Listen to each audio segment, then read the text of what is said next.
بسم اللہ الرحمن الرحیم۔ ایام رمضان کے لیے خاص دعائیں۔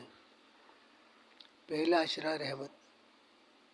رب اغفر ورحم وانت خیر الراحمین، اے میرے رب مجھے بخش دے، مجھ پر رحم فرما، تو سب سے بہتر رحم فرمانے والا ہے۔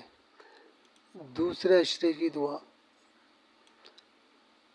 استغفر اللہ ربی من کل ذنب واتوب الیہ، میں اللہ کے تمام گناہوں کی بخشش مانگتا ہوں جو میرا رب ہے اور اسی کی طرف رجوع کرتا ہوں۔ تیسرا عشرہ نجات۔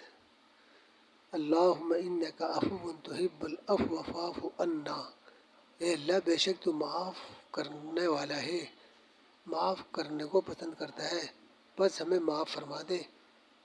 اس کے ساتھ کثرت سے لا الہ الا اللہ کا ذکر کریں، یہ افضل الذکر ہے۔ الحمدللہ یہ افضل دعا ہے انشاءاللہ۔